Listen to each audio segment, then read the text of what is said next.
Une demande d'amis. Le premier message, le deuxième, le centième, les nuits blanches, les Skype, les appels. Mais tout ça sans avoir vu cette personne en face de toi. Bizarre, non? Mais c'est le quotidien de certaines personnes. Une fois que tu rencontres cette personne sur internet, tu en deviens accro. C'est ta drogue, c'est encore pire qu'une clope après 1 heure d'attente pour la prendre. Dès que tu rentres, tu te connectes et tu lui parles. Ou en cours, tu prends ton téléphone dans ta trousse pour lui parler. Tu te fais choper? Pas grave. Maintenant, il est sur tes genoux. Et dès que le prof vient, tu le mets dans ton t-shirt, même si l'écran est glacé. Et que ça te gêne. Tu deviens con. Mais sans cette personne, ta journée n'aurait plus aucun sens. Elle deviendrait inutile, sans intérêt. Cette chose, tu en as peut-être déjà entendu parler, mais en mal. Pourquoi? Parce que le virtuel, ça se comprend pas tant que tu ne l'as pas vécu. Toutes ces personnes qui disent le virtuel, c'est pour les gens qui n'ont pas d'amis, pour les gens cons. Mais tellement qu'on vit dans un monde de cons, on a besoin d'aller regarder autre part, pour voir si tout le monde est aussi con. Que ça, en ayant l'espoir de trouver une personne rare, la perle rare. Toi, tu as peut-être rencontré ta meilleure amie au collège. Et ben moi, je l'ai rencontrée sur internet.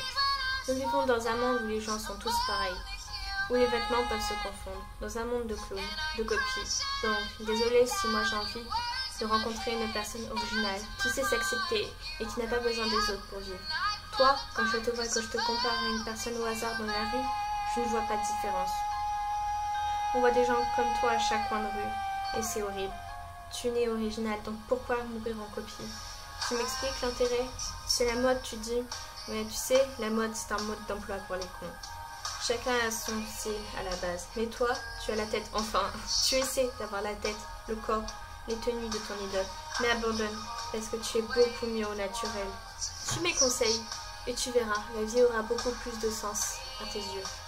Le virtuel, ce n'est pas seulement 2 personnes derrière un écran. C'est aussi 2 personnes qui ont pour espoir que l'une ne lâche pas l'autre, et comme rêve de enfin se rencontrer. Parfois, cette butte de distance n'est pas bien grande, mais parfois elle est tellement grande que tu perds espoir. 1 mois, 2 mois, 3 mois, et ainsi de suite. Et c'est bon.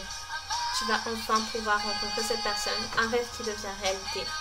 Crois-moi, passer du virtuel au réel, c'est encore plus magique que la fois où tu as reçu tes places de concert, ou la fois où tu as appris que tu allais à Disney.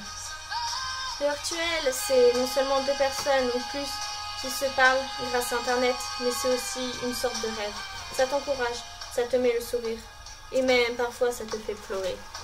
Donc la prochaine fois, ne juge pas trop vite, parce qu'il n'y a rien de plus beau que rencontrer une personne qui sait te réconforter, qui a les bons mots, qui sera là quoi qu'il arrive. Même malgré qu'elle soit derrière son écran, tu peux compter sur elle. Et c'est ça qui est magique.